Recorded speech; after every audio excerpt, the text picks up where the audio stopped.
Bonjour à toutes et à tous. Allez, aujourd'hui, on plonge dans le monde de la menuiserie d'excellence. On va décortiquer ensemble le brevet professionnel menuisier, ce fameux BP. C'est bien plus qu'un simple diplôme. C'est vraiment le parcours qui peut transformer une passion pour le bois en une carrière au top niveau. Quand on pense maître menuisier, on a tout de suite une image un peu traditionnelle, l'artisan dans son atelier entouré de copeaux de bois. Mais la réalité, aujourd'hui, est beaucoup plus riche que ça. Alors, la vraie question, c'est qu'est-ce qui définit un expert du bois à notre époque? Eh bien, on va voir que c'est un savant mélange de savoir-faire ancestral et de compétences très modernes. Alors voilà, premier point, le maître menuisier moderne.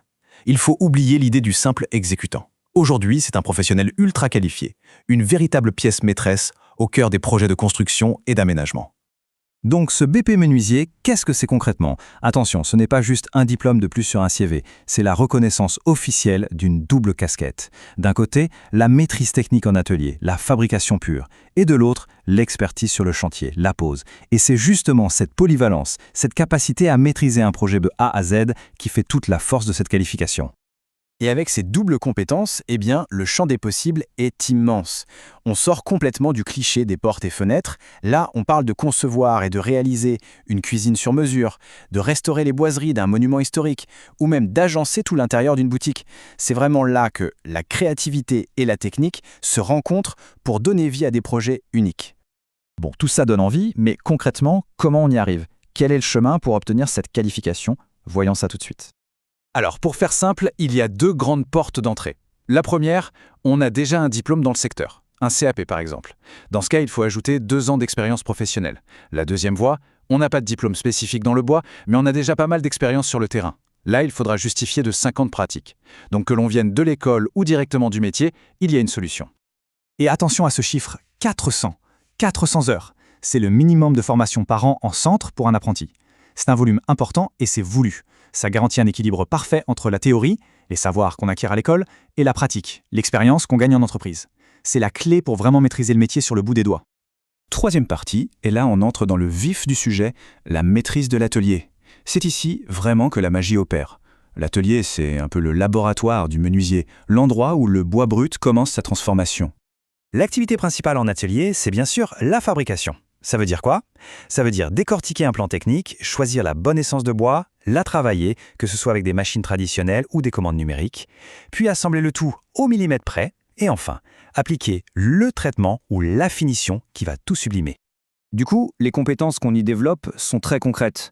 Savoir lire un plan technique, bien sûr, savoir piloter des machines, qu'elles soient anciennes ou ultramodernes, maîtriser les techniques d'assemblage les plus complexes, appliquer les finitions, poser la quincaillerie, c'est vraiment un mix passionnant entre la tête, pour la partie analyse, et les mains, pour la dextérité.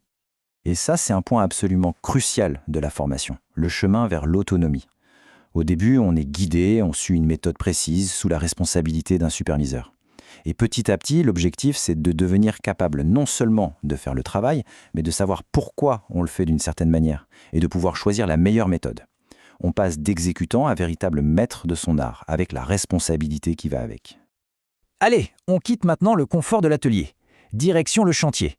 C'est la deuxième facette du métier, et c'est là que tout le travail de fabrication va devoir faire ses preuves dans le monde réel. Oui, le chantier, c'est vraiment l'épreuve de vérité. Parce que l'ouvrage peut être parfait en sortant de l'atelier, mais le mur sur lequel on doit le poser, lui, n'est peut-être pas tout à fait droit. C'est là que la capacité d'adaptation et le talent pour trouver des solutions deviennent primordiaux.